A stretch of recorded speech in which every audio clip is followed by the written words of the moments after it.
শিল্প বিপ্লবের পর থেকে ইউরোপ ও উত্তর আমেরিকার দেশগুলো শতাব্দীর পর শতাব্দী কয়লা, তেল ও গ্যাস পুড়িয়ে তাদের অর্থনীতি গড়ে তুলেছে। এই বিপুল কার্বন নির্গমনই আজকের বৈশ্বিক উষ্ণায়নের পেছনে মূলত দায়ী।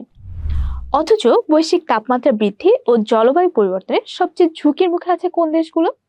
বাংলাদেশ, মালদ্বীপ, মোজাম্বিক কিংবা প্রশান্ত মহাসাগরীয় দ্বীপগুলো, যারা এই দূষণের জন্য দায়ী নয় বললেই চলে। তাই এটি কেবল পরিবেশগত সংকট নয়, এটি ন্যায় বিচারের প্রশ্ন। আর এই বৈষম্য স্বীকার করে জন্ম হয়েছে একটি বৈশ্বিক ব্যবস্থার, যার নাম ক্লাইমেট ফাইন্যান্স। আজকের ভিডিওতে আমরা জানবো ক্লাইমেট ফাইন্যান্স কি, এটা কিভাবে কাজ করে, আর বাংলাদেশ এ থেকে আসলে কতটুকু পাচ্ছে। ক্লাইমেট ফাইন্যান্স মানে কি? সহজ কথায় ক্লাইমেট ফাইন্যান্স হলো জলবায়ু পরিবর্তন মোকাবেলার জন্য বরাদ্দ অর্থ। এটি মূলত দুই ধরনের কাজে ব্যবহৃত হয়। প্রথমত মিটিগেশন, অর্থাৎ কার্বন নির্গমন কমানো, যেমন ধরুন সোলার প্যানেল বসানো, বনায়ন করা, পরিষ্কার জ্বালানিতে যাওয়া, এই সব কিছুই মিটিগেশনের অংশ। অন্যটি হচ্ছে অ্যাডাপ্টেশন, অর্থাৎ জলবায়ু পরিবর্তনের প্রভাব মোকাবেলায় সক্ষমতা তৈরি করা, যেমন উপকূলীয় সুরক্ষা বাঁধ, ঘূর্ণিঝড় আশ্রয় কেন্দ্র, লবণ সহিষ্ণু ফসল, আগাম সতর্কীকরণ ব্যবস্থা, এই সব কিছুই অ্যাডাপ্টেশনের পার্ট। 2009 সালে উন্নত দেশগুলো প্রতিশ্রুতি দিয়েছিল 2020 সাল থেকে প্রতি বছর অন্তত $100 বিলিয়ন উন্নয়নশীল দেশগুলোকে দেবে। কিন্তু বাস্তবতা হলো এই প্রতিশ্রুতি পূরণে ঘাটতি রয়েছে, এবং এই অর্থের বড় অংশই আসে ঋণ হিসেবে, অনুদান নয়। এখন প্রশ্ন হলো টাকাটা আসে কোথা থেকে? ক্লাইমেট ফাইন্যান্সের কয়েকটি প্রধান উৎস আছে, যেমন গ্রিন ক্লাইমেট ফান্ড বা GCF, জাতিসংঘের তত্ত্বাবধানের সবচেয়ে বড় জলবায়ু তহবিল এটি। উন্নয়নশীল দেশগুলো এখান থেকে অনুদান এবং ঋণ পায়।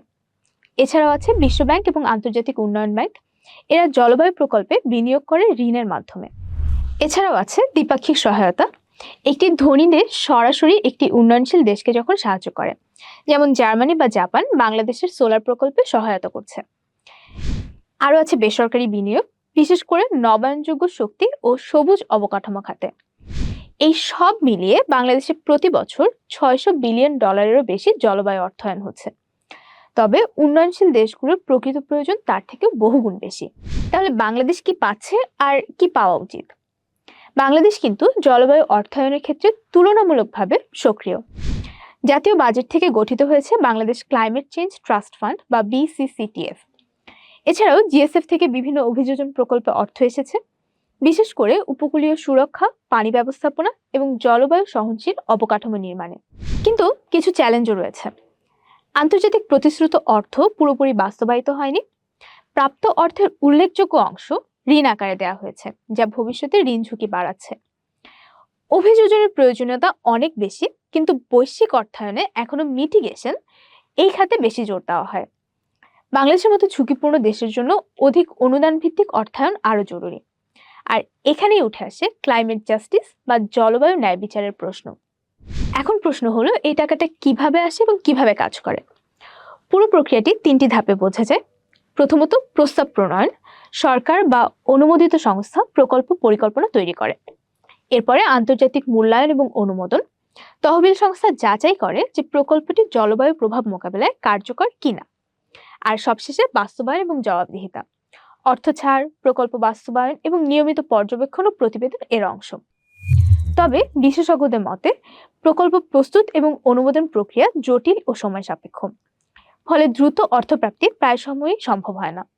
ক্লাইমেট ফাইন্যান্স কোনো দয়া বা অনুদান নয়, এটি একটি নৈতিক এবং ঐতিহাসিক দায়। যেসব দেশ অতীতে বেশি নির্গমন করেছে তাদের উচিত বেশি করে অর্থায়ন করা, বিশেষ করে অনুদান আকারে। বাংলাদেশের জন্য এখন কি প্রয়োজন?